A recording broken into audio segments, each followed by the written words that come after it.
Right, thank you. Good morning, everyone. I just had to check my watch and see whether we'd crossed over midday.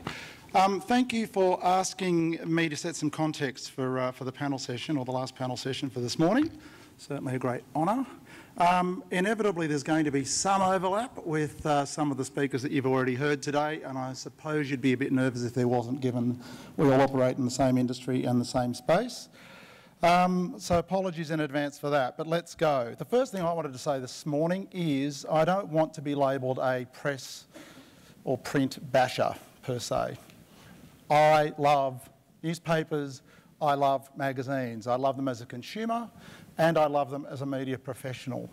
And I suppose it's because I love them that I'm continually frustrated by the pace of change, or the lack of pace of change, in print accountability. So those of you who know me would know that I've been banging on about this issue now for probably well over 10 years in various industry capacities over that time, and I've probably worked with many of you in the room, and we've made some progress. But the progress just isn't fast enough. The world's changing, we all know that, and it's changing faster than anybody thought it was going to, and it's going to continue to be even faster. The stuff I get to see, whether it's in Google Labs or Microsoft Envisioning Labs or whatever it is that's happening around the world, is truly astonishing. The future's already been invented. They're just figuring out how to make it commercial, and what is already out there, honestly, will just blow your mind. So, you know, we've just got to get ready. And the reality is the declines in traditional press and print shares are going to continue. You've seen the forecasts, but you can do something about it. But nothing's going to happen unless you take responsibility for proving the efficacy of your mastheads and what they are actually delivering. That is the crux of the issue. So the sector is eating a massive shit sandwich. If there was ever any doubt, the Fairfax news of this morning certainly helped to quantify how big that shit sandwich is. And I can't help but wonder how much easier that sandwich would have been to digest if only we had started taking a bite at a time 10 or so years ago when we started talking about what was coming. But I get change is difficult. I get change is expensive. The number of times I've heard we can't afford to do something about print measurement, I could, you know, if I had $1 for every time I've heard it. The reality is change is less expensive than going out of business. That's the fork in the road that we're faced with. So as loud as an introduction, let me get into my specific topic. What does the future hold in terms of the media landscape and advertising accountability? The simple answer is that we, as marketers, as media proprietors, as agencies, have no choice but to follow the will of the consumer. They are the only people that counts, and we're all consumers, so we should be able to relate to that. And consumers have well and truly spoken. They've spoken loud, and they will continue to speak loudly and have their will taken into account. Digital is no longer just a channel, and I'm heartened to hear people talk this way. It is not just an option. Digital is the infrastructure that supports the way we all live our lives today. And everybody in this room must know that, because you all engage with the digital infrastructure every single day of the week. No longer just a channel. Marketers, whether you're selling a can of Coke or selling an issue of the Australian Women's Weekly, have to think about not making people want things, but making things that people want. That is a very subtle change of words, but it's a massively different approach in terms of how you put together marketing and communications planning. That's the challenge. Customers will engage with brands, but they want immersive, entertaining, engaging brand experiences. They don't just want ad pages. They don't just want boring banners or whatever it is that people have been talking about earlier today. We have to think about how press and print can contribute to engaging, immersive customer and brand experiences. That's today, and it's increasingly the future. Of course, the great irony here is that the digital age has meant that consumers are actually more engaged in print content than ever before. All of our proprietary research bears out that people are reading more than they ever have. They are more engaged in your mastheads than they've ever been. When you give consumers more choice and more content, typically they will consume it, and that's what they're doing, even if that means a lot of it is more multitasking. You've seen it in the music industry. People are more engaged in music and music artists than they ever have been in history. so too in print. But like the music industry, the issue has been the failure of all of us to commercialise that extra activity, to really put some value on what that looks like, how digital interaction actually improves the experience rather than erodes the efficacy of your mastheads. That is the challenge that we need to address right now. So anyway, I think there are three key concepts as you think about the future. Some of them have already been touched on, but let me try and summarise them. And this comes from what? In Australia, we deal with 200 or so clients. I also head up Starcom's global product development community, so I get exposed to a lot of fantastic conversations globally about what's going on. Clearly, the various industry bodies I sit on, and I'm trying to make this as simple as I possibly can. So three things I think to focus on. The first trend or key concept is whole of consumer or customer understanding. The race is on to understand, as Ian said, media efficacy and media attribution from a single consumer point of view.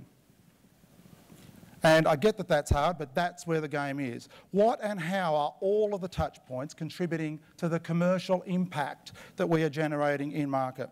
Not a new idea, not a new concept, but the fact is that digital has helped accelerated our ability to start to unpick that and to start to get out that, whether it's the data itself or whether it's the technology, some of which Ian showed you there, that's helping us build these tools that help us to get at it. The other dynamic here in whole of customer is that clients are looking to finally understand their customer databases and leverage those in new and powerful ways. If I take one of my clients as an example, Suncorp, how many customers do you reckon they have on their database? Anyone want to have a guess? Round it out to the nearest million. Anyone? 5. 8.6 million customers. Suncorp, in a flash, can reach more people than any of your mastheads can if they choose to do that, and which they will choose to do that. I think Nestle was the same, massive amounts of people sitting there. What are they going to do with this data? And that's what we're trying to figure out. How do we understand how they're interacting with our brands every day, across portfolios, across media touchpoints, etc. It's a major, major issue. The problem for this industry is all of our currencies are siloed. It's not whole of customer, there's nothing about it, unless you look to a Morgan single source or whatever, but the actual currencies that we use to measure what we're doing all sit in individual silos, and that's a massive issue. So agencies like ours have had to come up with ways around that on behalf of clients, and I'll come back to that a little later. So first issue, whole of customer understanding. The second one you've got to get your heads around is what Ian referred to, real-time communications and ROI. And it really is terrifyingly real-time. You saw a data dashboard. We are building real-time dashboards for clients today that are astonishing, that are taking multiple feeds from all over the place. It's ROI on the go, if you like, on a mobile phone, if you like. And some of the KPIs are not just daily, but hourly. I mean, that's terrifying that you might have to be assessed based on an hour, but that's increasingly the client environment that we're dealing with. So clients want to know what's performing in real time and how do we optimise that in real time. So what we can do now with things like digital ad exchanges and even our TV optimisation systems is truly astonishing, and it's all powered by real-time frequent data. So no client I've met has the luxury of time anymore, and they certainly don't have the luxury of inaccuracy anymore. So, question, when was the last time you heard a client say to you, don't hurry, take your time. I've got all the time in the world. You need another week for that response? Sure, no problem. It doesn't happen. Everything's due today or tomorrow or sometimes even yesterday. That's the reality. Clients want to know what's happening right now. They're not interested in average circulation. They're not interested in average anything. They're interested in what's working today and how do I correlate it to my sales today. They want it real and they want it fast. If you think about magazines, that old argument of reach building over time, maybe that was a positive thing when I first started in this industry. Oh, great, you get continuity and you're out there for 3 months and isn't that fantastic? Yippee. No one cares about long-term anymore. All people are getting assessed every day. Who has got time to sit there and wait 3 months to find out what the total readership of the Australian Woman's Weekly was?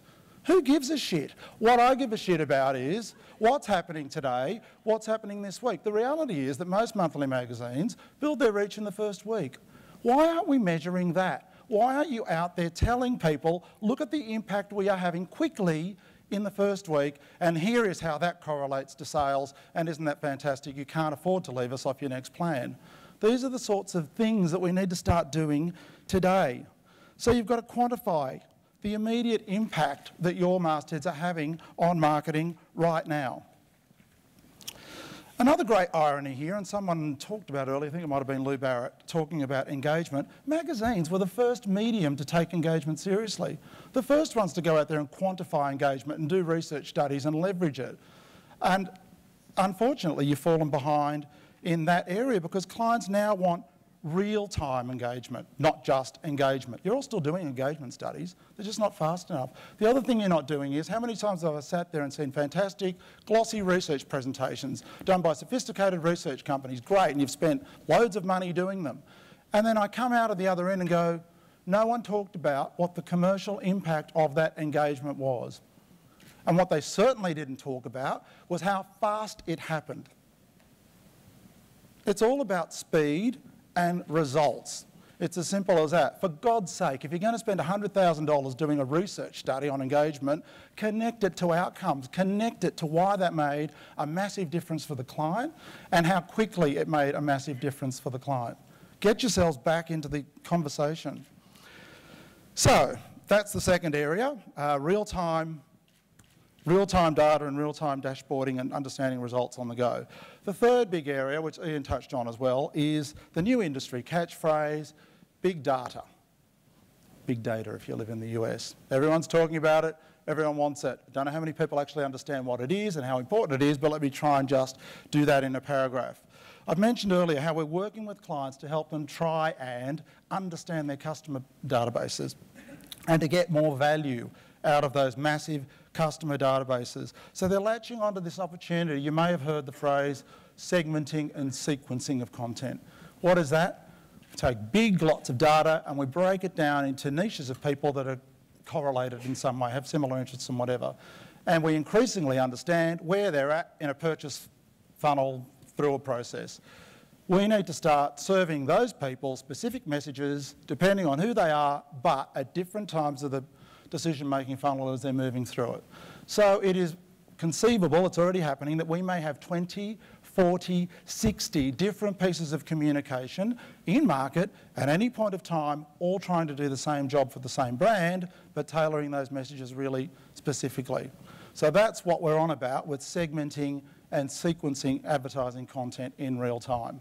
That's what clients are trying to do. That's what the Suncorps are trying to do with these massive databases. What are you going to do in the context of that conversation? How do your mastheads contribute to segmenting and sequencing of content? Part of the issue for you guys, when you think about big data, on the print side of the business, you have what can only be referred to as minuscule data, not big data. Yes, you might have some more stuff on the digital side, and that's great. What are you going to do on the print side? So, think about it. You might have 4 or 12 data points coming from an audit or a Morgan survey or a Readership Works survey. That's just not going to cut it in a world of big data. Massive amounts of data every day. That's a massive issue. So that's it. 3 key concepts I think that we all need to think about. Whole of customer understanding, real-time ROI and communications planning, and thirdly, leveraging the opportunity of big data, however that evolves over the course of the future. So, a few closing comments before the panel gets up here. Frankly, I think Ed had said it earlier this morning, the industry currencies are increasingly blunt instruments. They actually don't add much value. They really don't tell you very much. Not in the world that I've just described, which is not just the future, it's the present. And yes, there's stuff coming. Readership Works are doing stuff. Morgan continues to develop. I just don't think it's going to be enough, fast enough. We need to do more. So as I've said before, agencies on behalf of clients have had to do more to go and answer some of these questions right now. I can't speak for every agency. I can tell you, Starcom has spent a small fortune globally and locally on developing these tools and these approaches because we have to. We have our own 52-week tracking study tailored to clients and across all touch points. It's expensive, but we've had to do it, and clients are happy to subsidise it because they want and need these answers to power their businesses. We are building these sophisticated dashboards, multiple streams, in real time, across multiple mobile devices that they can, access in airports or in their offices in real time. We are doing sophisticated modelling. We are trying to figure out media attribution. That's all happening. And the problem for you guys is, what are your salespeople going to do when they walk into an agency or a client and that person, even if they're only 21 years of age with hardly any experience, has more knowledge about the efficacy of your mastheads than your own organisation or your own salespeople do? That's a massive problem. How do you sell when you don't have enough knowledge in the first place about what works and what doesn't? And the second issue is, how the hell are you going to attract star talent?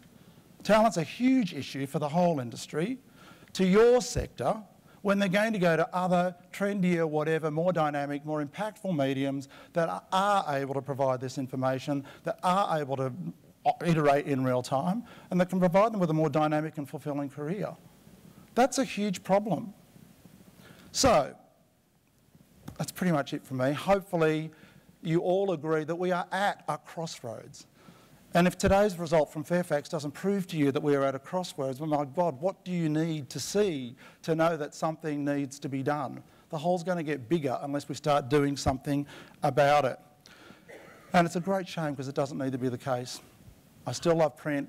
As Kim said earlier, millions of people still love print, still pay for print, are still engaged in it heavily every day. We just have to do the job of proving what that generates commercially in market every day.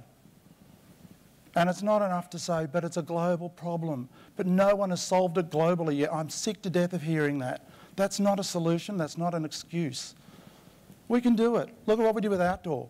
World first outdoor measurement. Have you seen the outdoor share decline as heavily as press and print? No. Do you think the fact that they had some more sophisticated real-time data in outdoor had something to do with it? I seem to think that it might have. We can do something about it. We're Aussies. Come on, why can't we innovate? Why can't we forget about cross-sector, get together in your own sector and figure out what you're going to do about it? But figure out whole of customer, real-time, big data. 3 big buckets. We need to get on with it quickly. So, thanks for listening. Can I ask Tim Burrows to come up and introduce the rest of the panel?